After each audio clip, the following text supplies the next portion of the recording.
Hi, welcome once again to M5's English language learning program, Let's Speak English.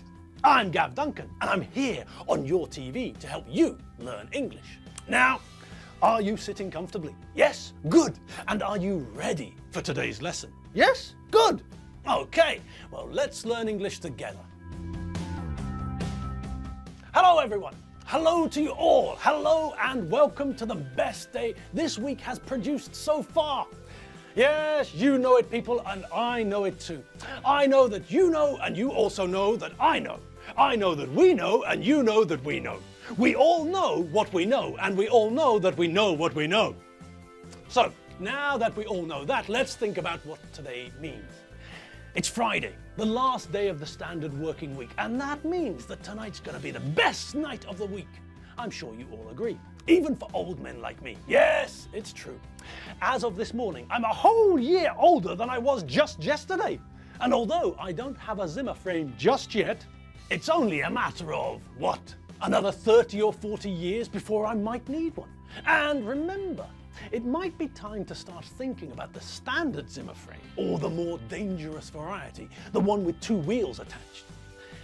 I've never understood that idea. I always assumed that Zimmer frames were designed to help people who had trouble standing up. You know, they're designed to be stable and to give you more stability. Fine. But in that case, what's the big idea of sticking 2 wheels on the thing? Doesn't that make it, well, I don't know, dangerous? We're giving this thing, this 4-legged walking stick, this walking frame to someone who can't move very well or doesn't feel secure when they walk. And then, just for a joke, we stick a couple of wheels onto 2 of the legs, thereby removing stability. Mad. Anyway, as I said, that's still a fair number of years off, hopefully. And I suppose that I might inherit one from my mum or dad. Do you know that verb, the verb to inherit? To inherit something is when you get something after someone dies. So we have the idea of the legal document, a will, which is the legal document which contains instructions about what someone wants to happen to their money and things when they die. And it's possible that I'll inherit a Zimmer frame from one of my parents. Then again, they're pretty healthy too, so maybe they won't need Zimmer frames either. All right, enough about what sort of 4-legged walking stick I might or might not inherit from my parents at some point in the future. Let's get on with today's revision session. It's number 20 out of 25. We're closing in on the checkered flag. We're in the final straight. And all we've got to do is get this session out of the way, and then we can start to think about Friday, transforming into Friday and all that that transmogrification entails. Are you all ready? Yes? Good. Then let's make a start. All right then, let's make a start. So, let's continue with what we were looking at yesterday, shall we? Yes, and hopefully it's not going to be difficult. Don't worry, there's nothing in today's lesson that's likely to make your brain blow a fuse, trust me. I expect a grand total of 0 nervous breakdowns as a result of today's lesson. For one thing, think about it, people. If you do give in to a mental breakdown, then what happens to your weekend? Exactly, bing goes your weekend. Just like that. When all of your friends are out having fun, you'll be sitting in a padded cell somewhere with one of those funny jackets with the strange long arms. All right, make sure that you don't suffer a nervous breakdown. Make sure that you don't go off your rocker. Make sure that you don't go mad or have a nervous breakdown or a mental breakdown or fit. If you do, you'll miss all the fun.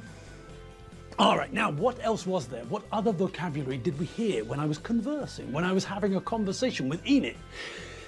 Well, there was one phrase which I didn't think we'd seen before, the phrase to get blood from a stone. Now this one's pretty simple, isn't it? Are stones alive? Are they living creatures? No. So what does that mean? Well, it means a few things really, doesn't it? For one thing, it means that stones don't go to school. They don't have brains, so it'd be a complete waste of time. They don't speak foreign languages. That's another one. Of course they don't speak any language. Oh, they haven't got mouths or tongues to change the flow of air coming from their throats. And come to think of it, they don't have throats or lungs for that matter. Rocks don't have a pulmonary system, and they haven't got hearts either. And that means what? Yes, that means that we can't get blood from them, can we? They don't have blood. They don't have veins or arteries or hearts. So, when someone says that something is like getting blood from a stone, what do you think they mean? Well, they mean that it's very difficult. In actual fact, when people say this, when they use this phrase, that's what they mean. They mean that something is very, very difficult. But if we actually think about it, getting blood from a stone is like getting an autograph from my maternal grandfather. It's not just very, very difficult, it's impossible. Stones, as far as I'm aware, don't have circulatory systems or hearts, and they don't have blood. So that makes it impossible in my book. And as for my maternal grandfather, in fact, as for all of my grandparents, it's impossible to get an autograph from them. They're all dead, which makes it completely impossible for them to sign anything. But as I said, the phrase is actually, well, not used 100% accurately. We should use it to describe something which is impossible, but we don't. We use this phrase to indicate something which is very difficult, not impossible. If, however, we're talking about something which is impossible, then there are some other phrases we can use. We say, for example, when pigs fly, because we know that pigs can't fly. So this becomes another way of saying that something will never happen. If someone tells you that they will do something but you don't believe them, you can answer, yeah, when pigs fly, to show that you think this will never happen. Also, we can use the phrase, when hell freezes over, to mean the same thing. We know that hell is very hot, it's on fire, it's a burning inferno 24/7. So we know that hell will never freeze over. It's just another phrase we can use to show we think something will never happen. He says that he's going to divorce his wife and marry me. Yeah, when pigs fly and hell freezes over. All right, so blood from a stone, it should mean something impossible, but it doesn't. It does mean, however, that this task is very difficult. All right, what's next? Well, there was another nice phrase in there, something Enid said. She said that she wasn't going to rise to the bait. Now, this is a nice, useful phrase, and oddly enough, it comes from the world of fishing. Bait. That's where we want to start. Bait is something you use when you're hunting to attract an animal. If, for example, you want to catch a giraffe and you read on the internet that fabulous store of possibly correct information that giraffes love pizza, then when you set a trap for the giraffe, you use pizza as your bait. This is the food that you're going to use to help you catch a giraffe. You put a slice of pizza in the trap and wait, and the giraffe smells the pizza. And because the giraffe loves pizza, it comes to eat it and falls into your trap.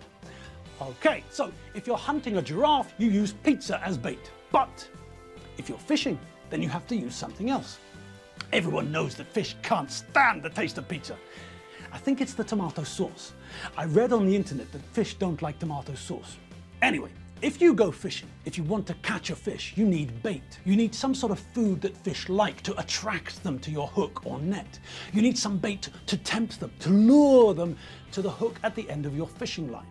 So, you might be using live bait, a worm for example, or you might go to a fishing shop and buy some bait, some sort of food that fish like. Anyway, you bait your hook, you put a bit of food or you impale the worm on the hook which is at the end of your fishing line, and then you cast your line. You flick your fishing rod so that the weight at the end of the hook is cast out far into the river or lake or sea or ocean or paddling pool or whatever you're fishing in. Now when the fish smells the bait, they move in that direction, and normally the fish are at the bottom of the water, so they rise to the bait.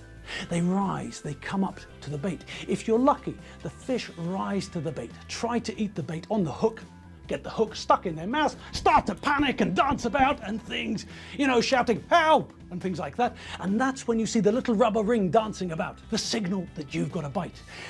Now all you have to do is reel the fish in. Well, and then take it home and gut it, clean it and remove the scales and then cook it and eat.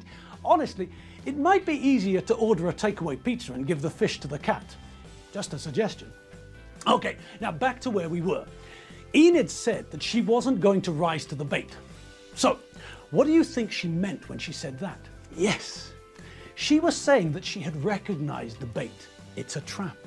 you're trying to trap me. And because she recognized that this was a trap, she wasn't going to rise to the bait. She wasn't going to take the bait. She wasn't going to try and eat the bait because she knows it's a trap. When someone says they're not going to rise to the bait, or when someone tells you not to rise to the bait, what we're talking about is provocation. Someone is trying to trap you into reacting. Someone is trying to provoke you into a reaction. Say I'm a photographer, for example. That's my job, and I work for a tabloid newspaper. The sort of newspaper that prints stories about, I don't know, about who the father of Lady Gaga's baby is. You know, the sort of thing. Papers and magazines are very interested in scandal and exciting things like that. It's not important if the story's true or not. This has nothing to do with truth. This is about more important things. Money. Okay, so that's the scenario. I'm a photographer who works for a newspaper which loves scandal, sensation, gossip, things like that. So, I'm a member of a paparazzi, a photographer who tries to get scandalous photos of celebrities and people like that. Now, if my boss tells me to get a picture of George Clooney, then, okay, I can do that. But what if my boss wants a photo of George Clooney when he's angry? How about that? Well, again, that's simple. All I have to do is go up to George and say nasty things about him, his wife, his mum and dad, his last film. I can call him fatty and tease him about how much weight he's put on. I can say that he looks really old. It must be all that instant coffee that he drinks. I can call him lots of names, rude names. Names which are too rude to say on the telly. Names like, I don't know, names like this.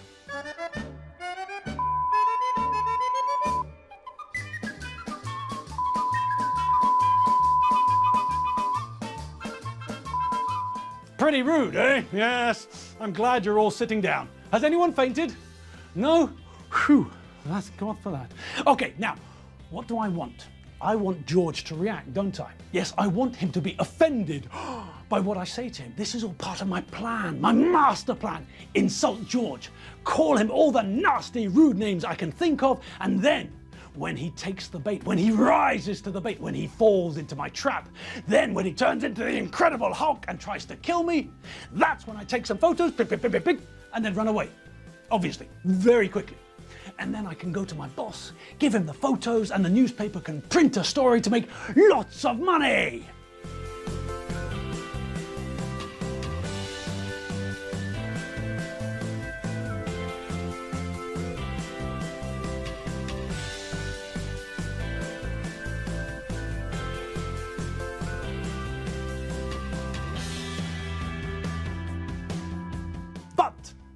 If George is clever, or if his wife is clever, and she's a lawyer, he's only an actor, so, well, she's probably got more brains than he has. So, if his wife is there, she'll tell him, no, George, don't be silly.